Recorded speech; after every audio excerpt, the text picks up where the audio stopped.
यकीन नहीं होगा आपको नॉर्थ कोरिया की ऐसी बात सुनकर। क्या आप इमेजिन कर सकते हैं कि नॉर्थ कोरिया में अब हंसने मुस्कुराने पर भी बैन लगा दिया गया है। अब ऐसा सोचकर भी यकीन नहीं होगा कि दुनिया में आज के दौर में भी कुछ ऐसे देश हैं जहां पर लोगों से अब हंसने तक की आज़ादी भी छीन ली गई है। एक्चुअली में बात यह है कि इनके जो डिक्टेटर हैं किम जोंग उन, उनके पिता की ये 10th डेथ एनिवर्सरी है, जिसमें आने वाले 11 दिनों तक वो इसका गम मनाएंगे, यानी मॉर्निंग करेंगे।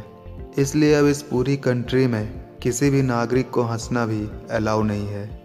एक्चुअली में नॉर्थ कोरिया में जो डिक्टेटरशिप है वो डायनेस्टिक की डिक्टेटरशिप है, यानी पारिवारिक डिक्टेटरशिप, जिसमें परिवार के लोग ही यहाँ पर अगले डिक्टेटर बनते हैं। ये चाइना जैसी कंट्री से थोड़ा अलग है।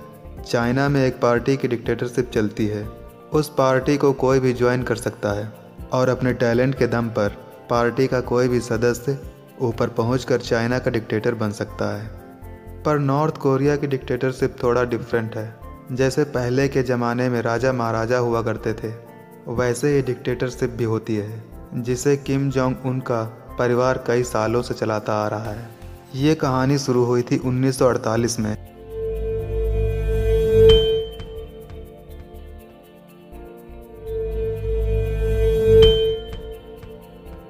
जिसे किम इल सुंग ने शुरू किया था, जिसने 1994 तक नॉर्थ कोरिया पर राज किया। उसके बाद किम इल सुंग के बेटे किम जोंग इल ने सत्ता संभाल ली और 2011 में उनकी मौत के बाद उनके बेटे किम जोंग उन, जो अभी नॉर्थ कोरिया के तानाशाह हैं, उन्होंने नॉर्थ कोरिया की डिक्टेटरशिप हासिल की।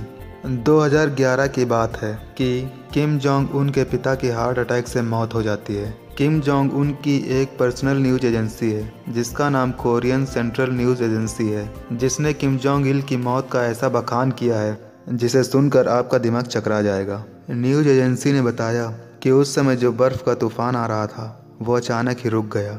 नॉर्थ कोरिया के एक पहाड़ी पर अचानक लाल बादल छा गए। उस पहाड़ का नाम माउंट पिकाचू है। इतना ही नहीं, नॉर्थ कोरिया की एक बहुत ही फेमस लेक है, यानी झील, जिस पर जमा बर्फ ऐसे चटकने लगी, क्रैक होने लगी कि उसकी आवाज़ से पूरा जहान गूंज उठता है। ऐसा लग रहा था मानो साक्षात यमराज किम जोंग इल को लेने आ रहे हैं। जब भी नॉर्थ कोरिया में किम जोंग इल की डेथ एनिवर्सरी मनाई जाती है, इसके लिए वहाँ पर कई सारे रूल लगा दिए जाते हैं। जैसे हंसना मना है।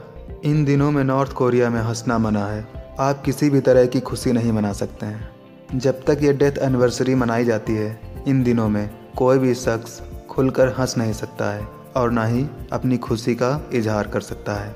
इन दिनों में शराब पीना भी मना हो जाता है। यहाँ तक कि आप अपना बर्थडे भी नहीं मना सकते हैं। अगर आपके किसी करीबी की डेथ भी हो जाती है तो भी आप ज़ोर ज़ोर से रो नहीं सकते हैं। इससे आसपास वालों को गम मनाने में दिक्कत हो सकती है।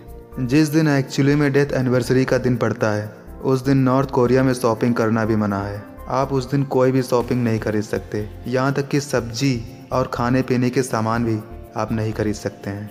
आप कोई फंक्शन का आयोजन नहीं कर सकते हैं। किसी भी तरह की पार्टी करने की सख्त मनाही होती है।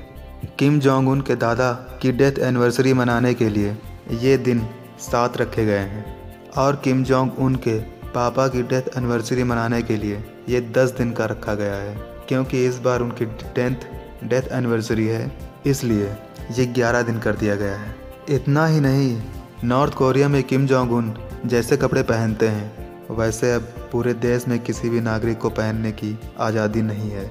इसके लिए उन्होंने पर्सनल पुलिस भी रखी है, जो सिर्फ यही देखने का काम करेंगे कि किसी शख्स ने किम जोंग उन की तरह के कपड़े तो नहीं पहन रखे हैं। अगर आप ऐसे कपड़े पहने हुए मिल गए तो वो उन कपड़ों को छीन लेंगे। यहाँ तक कि किम जोंग उन के बारे में गलत सोचना भी बिल्कुल मना है। वहाँ के लोगों को लगता है कि हमने अगर ज़रा भी गलत सोचा तो किम जोंग उन को पता चल जाएगा और उन्हें मौत की सज़ा दे दी जाएगी। तो ये जानकारी आपको कैसी लगी, कमेंट ज़रूर करें।